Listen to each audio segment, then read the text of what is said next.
Clip number 152، اس میں آپ قرآن پاک کی سورہ آل عمران کی آیت نمبر 160 سے 163 تک کی تلاوت، ترجمہ اور تفسیر قرآن صراط الجنان سنیں گے۔ بسم اللہ الرحمن الرحیم۔ ترجمہ، اللہ کے نام سے شروع جو نہایت مہربان رحمت والا ہے۔ ينصركم الله فلا غالب لكم وإن يخذلكم فمن ذا الذي ينصركم من بعده وعلى الله فليتوكل المؤمنون۔ ترجمہ، اگر اللہ تمہاری مدد کرے تو کوئی تم پر غالب نہیں آ سکتا، اور اگر وہ تمہیں چھوڑ دے تو پھر اس کے بعد کون تمہاری مدد کر سکتا ہے؟ اور مسلمانوں کو اللہ ہی پر بھروسہ کرنا چاہیے۔ ينصركم الله، اگر اللہ تمہاری مدد کرے، ارشاد فرمایا کہ اگر اللہ عز و جل تمہاری مدد کرے تو کوئی تم پر غالب نہیں آ سکتا۔ اور یہ یاد رکھو کہ اللہ تعالیٰ کی مدد وہی پاتا ہے جو اپنی قوت و طاقت پر بھروسہ نہیں کرتا، بلکہ اللہ تعالیٰ کی قدرت و رحمت کا امیدوار رہتا ہے۔ اور اگر اللہ عز و جل تمہیں چھوڑ دے تو اس کے چھوڑنے کے بعد کون تمہاری مدد کر سکتا ہے؟ یقیناً کوئی نہیں۔ غزوہ بدر و حنین سے دونوں باتیں واضح ہو جاتی ہیں۔ غزوہ بدر میں کفار کا لشکر تعداد، اسلحہ اور جنگی طاقت کے اعتبار سے مسلمانوں سے بڑھ کر تھا، لیکن مسلمانوں کا پورا بھروسہ اللہ تعالیٰ کی ذات پر تھا، جس کا نتیجہ مسلمانوں کی فتح و کامرانی کی شکل میں ظاہر ہوا اور فرشتوں کی صورت میں اللہ تعالیٰ کی مدد نازل ہوئی۔ جبکہ غزوہ حنین میں بعض مسلمانوں نے اپنی عددی کثرت پر فخر کا اظہار کیا، جس کے نتیجے میں مسلمانوں کو سخت نقصان اٹھانا پڑا۔ پورا واقعہ سورہ توبہ آیت 25 میں مذکور ہے۔ وما كان لنبي أن يغل ومن يغل يأت بما غل يوم القيامة ثم توفى كل نفس ما كسبت وهم لا يظلمون۔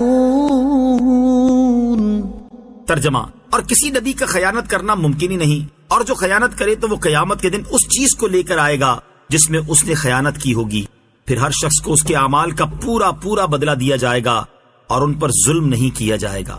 وما كان لنبي ان يغل، اور کسی نبی کا خیانت کرنا ممکن ہی نہیں۔ نبی علیہ الصلوۃ والسلام کا خیانت کرنا ممکن نہیں، کیونکہ یہ شان نبوت کے خلاف ہے۔ نیز انبیاء علیہ الصلوۃ والسلام گناہوں سے معصوم ہوتے ہیں، لہٰذا ان سے ایسا ممکن نہیں۔ وہ نہ تو وحی کے معاملے میں خیانت کرتے ہیں اور نہ کسی اور معاملے میں۔ شان نزول، ایک جنگ میں مال غنیمت میں ایک چادر گم ہو گئی۔ بعض منافقوں نے کہا کہ حضور اقدس صلی اللہ تعالی علیہ وسلم نے اپنے لیے رکھ لی ہوگی، اس پر یہ آیت اتری۔ اس سے کئی مسئلے معلوم ہوئے۔ ایک یہ کہ غنیمت کی تقسیم کے بغیر ناجائز طریقے پر کچھ لینا سخت حرام ہے۔ دوسرا یہ کہ نبی علیہ الصلوۃ والسلام گناہوں سے معصوم ہیں۔ گناہ اور نبوت میں وہی نسبت ہے جو اندھیرے اور اجالے میں ہے۔ تیسرا یہ کہ نبی علیہ الصلوۃ والسلام پر بدگمانی منافقوں کا کام ہے اور کفر ہے۔ چوتھا یہ کہ نبی علیہ الصلوۃ والسلام رب العالمین کے ایسے پیارے ہوتے ہیں کہ اللہ تعالیٰ ان پر سے لوگوں کی تہمتیں دور فرماتا ہے۔ خیانت کی مذمت، اس آیت میں خیانت کی مذمت بھی بیان فرمائی کہ جو کوئی خیانت کرے گا وہ کل قیامت میں اس خیانت والی چیز کے ساتھ پیش کیا جائے گا۔ احادیث میں بھی خیانت کی بہت مذمت بیان کی گئی ہے۔ چنانچہ سرور کائنات صلی اللہ تعالی علیہ وسلم نے جہنمیوں میں ایسے شخص کو بھی شمار فرمایا جس کی خواہش اور طمع اگرچہ کم ہی ہو مگر وہ اسے خیانت کا مرتکب کر دے۔ حضرت انس رضی اللہ تعالیٰ عنہ سے روایت ہے، سرکار علی وقار صلی اللہ تعالی علیہ وسلم نے ارشاد فرمایا، جو امانت دار نہیں اس کا کوئی ایمان نہیں، اور جس میں عہد کی پابندی نہیں اس کا کوئی دین نہیں۔ حضرت ابو امامہ رضی اللہ تعالیٰ عنہ سے روایت ہے، رسول اکرم علیہ الصلوۃ والسلام نے ارشاد فرمایا، مومن ہر عادت اپنا سکتا ہے مگر جھوٹا اور خیانت کرنے والا نہیں ہو سکتا۔ افمن اتبع رضوان اللہ کمن باء بسخط من اللہ ومأواہ جہنم وبئس المصیر۔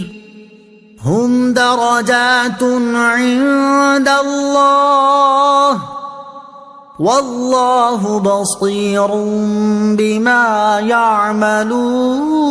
یعملون۔ ترجمہ، کیا وہ شخص جو اللہ کی خوشنودی کے پیچھے چلا وہ اس شخص کی طرح ہے جو اللہ کے غضب کا مستحق ہوا اور اس کا ٹھکانہ جہنم ہو، اور وہ کیا ہی برا ٹھکانہ ہے۔ لوگوں کی اللہ کی بارگاہ میں مختلف درجات ہیں اور اللہ ان کے تمام اعمال کو دیکھ رہا ہے۔ افمن اتبع رضوان اللہ، کیا وہ شخص جو اللہ کی خوشنودی کے پیچھے چلا؟ اللہ تعالیٰ کی رضا کا طالب اور اللہ تعالیٰ کی ناراضگی کا مستحق دونوں برابر نہیں ہو سکتے۔ کہاں وہ جو اللہ عز و جل سے سچی محبت کرنے والا، اس کی اطاعت کرنے والا، اس کی خوشنودی کے لیے سب کچھ قربان کر دینے والا، جیسے صحابہ کرام علیہم رضوان اور ان کے بعد کے صالحین، اور کہاں اللہ تعالیٰ کی نافرمانی کرنے والا، اس کے احکام سے منہ موڑنے والا، اس کی ناراضی کی پرواہ نہ کرنے والا، اور اپنی خواہش کو رب عز و جل کی رضا پر ترجیح دینے والا، جیسے کفار و منافقین اور ان کے پیروکار نافرمان لوگ۔ یہ دونوں برابر کیسے ہو سکتے ہیں؟